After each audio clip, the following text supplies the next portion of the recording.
We've been instructed by the animators that they would prefer not to have to reach more than 2.5 feet to get to a puppet. So a number of these pieces are under 2 feet, specifically so that an animator can reach. And where there isn't a 2-foot reach, we sometimes build in trap doors so that they can physically open up a section of the stage, come up, do the animation, close the trap door, and disappear. Then the director can take a director's viewfinder and practice what he wants to see on film. And if the director likes it, then we can actually build this and send it through the paint shop, the model shop, who will do all the detailing, and then it'll end up out on one of our stages. Although the sets were built in miniature, they were lit as if they were full-size movie sets, but using smaller lighting instruments. Many of the scenes required as many as 20 to 30 different lights to create the dramatic effects. What we're trying to avoid is looking like we're doing tricks. Coupled with that, trying to keep some style to it. The biggest challenge on the show, I'd say it's keeping it consistent. There's 8 camera crews. One of the things that we are pushing the barrier with is a lot of motion control camera moves. So that means big, sweeping camera moves going through the scene as the characters act out. Particularly during songs, it's a lot of fun as an animator to be able to work on stuff like that because it makes your shots look more like a live action film, more fun. I'll talk to the director and he'll tell me what the action is and he'll give me an idea where he wants the camera. And then what I'll do is I'll take my motion control camera, which has all these different axes. It has track that'll take it in and out. It has swing, which will swing it around on this axis. It has a boom arm that takes it up and down. And then right here on the head, it also has a pan and a tilt and its own roll. And sometimes even a focus if I need to do that. So all those axes are programmed for the shot. Now here it is. We've given it 2 positions. Now the computer's going to compose the move for me. I've given it its start position, I've given it its end position. It'll use those 3 axes, the track, the boom, and the pan, and they're all going to play back in a way that will be hopefully pleasing to the director. And here it goes. As you see now, I'm getting my frame count here. Here's the whole move from frame 1 to 100. Basically, it's a lot of communication between me and the animator. When we tweak with it, we have about 3 days to do this, to get the shot ready to go before the animator has to take over the shot. Surprised, aren't you? I knew you would be. The sculpture department was about 3 or 4 folks doing all the characters. We get drawings of the characters that the art department puts together, and then we sculpt them in oil-based clay. The oil-based clay is just the easiest because it's just very versatile and it can be smoothed out with alcohol, and it has to be a soft medium, something pliable that when it's molded, we can use a hard mold plaster and it won't rip up the mold, and we can put the soft foam rubber into the same mold and it'll pull out.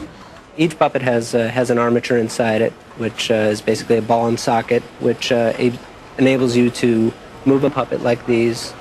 We usually get a sculpture or a drawing of a front view and side view, and then we'll determine where the joints are supposed to be. Usually the joints are one of 2 different types. There's ball joints and then there's hinges. Ball joints are like in his neck here. You can move it, almost like a universal joint, any amount of range. And those are good for general purpose joints. And hinges are really good for like down here in hips and in his main body because they can be tightened off really strong. All the intricate parts and pieces of the armatures were hand machined to fit perfectly for each puppet, ensuring that each tiny movement would look smooth and fluid when posed 24 different times for each second of film. After a character is sculpted, then it goes to the molding department and it goes through the entire molding process. After they make a mold, they then lay a steel armature in the mold. The mold gets injected with a foam latex material that covers the armature. It's then baked out in an oven, taken out of the mold, and brought up to fabrication. From that point on, that puppet belongs to myself and my crew, the puppet fabrication department. We put the different paint jobs or clothing, hair, fur, everything else that gives the puppet its full character, and then it goes out for animation. This movie will have approximately 60 individual characters. We will make as many as 3 to 4 duplicates of many of those characters. So the total number of puppets of this film is closer to 200. We have as many as 20 stages going at once, as many as 15 animators working at once. One animator's working with Jack climbing a tower, and another's working with Jack walking through the woods, and a third's working with Jack singing out in the streets. The Nightmare Before Christmas brings to the screen dazzling stop-motion imagery, unprecedented in its scope and technical achievement. I think just the characters and the feel and the look of them, it pretty much, I think, had to be animation. Here, let me show you. Stop-motion animation is a process whereby we take a puppet like this and we move them a little bit. Take your hand away, take a picture. We move them a little bit more. Take the hand away, take a picture. We repeat that. Picture, picture. We develop the film and we play it back, and without my hand being involved at all, his arm's going to swing around like this. It's a way to bring inanimate objects, objects that aren't alive, to life. To complete just 1 minute of finished film takes an entire week of shooting. It requires, in my opinion, quite an artist and a technician, and that's a hard combination to find. A very important part of doing really good stop motion is the same as any other animation, and that's being able to act things out for yourself and really feel it, and then translate that into what the character does. By getting my own imagination going and seeing how it's going to play in my mind, I act it out, and I play with the puppet a little to see if my actions can be duplicated by the puppet, and if they can, then I talk to Henry, the director, and see if he likes it. They'll memorize it with their body, act it out several different ways. I'll act it out for them. We go back and forth and arrive on something. Down, takes it up, looks, there's something in there, huh? Reaches inside, gets bit, and then fixes it on, and leans in just as they finish. Christmas time. Now.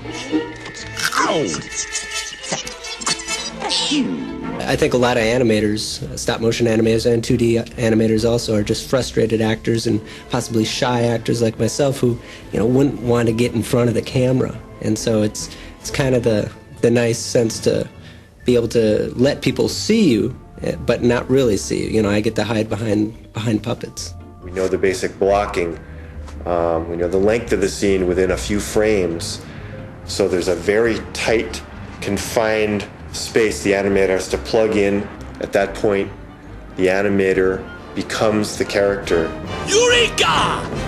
Jack, he's designed as a long-limbed, elegant, spider-like man, and naturally sort of wants to move that way. We'll go insofar as actually analyzing that stuff frame by frame with a video recorder just to see how things move. We get the move nailed and lighting, and we shoot tests, and we put them on loops and see them over and over and comment on virtually everything. We do a series of tests called pop-throughs and run-throughs, and I talk with the director. He'll tell me what he likes, the changes he wants, and then we'll go for the final take. We'll just be testing 3 or 4 times to make sure we like the action. And when the animator and the director feel comfortable with the acting that's going on, the overlapping of action between characters, then it's like, okay, now go for the hero shot. But in 6 days, something might happen, like a light might get jarred or the camera might slip. And when you're playing it back at speed, you're going to notice that. And that sometimes is a shot killer. It's not like a cell animated film where if you have a little problem with a frame, you can go back and erase that line, redraw it, and then rephotograph it. If you have a problem with a frame, you have to rephotograph the entire thing. So you've always got that sort of pressure on top of your head that, you know, while you're in the middle of a 400 frame shot that's taken 10 days to shoot, you know, it's the 9th day and something goes wrong. Ah, there goes Christmas.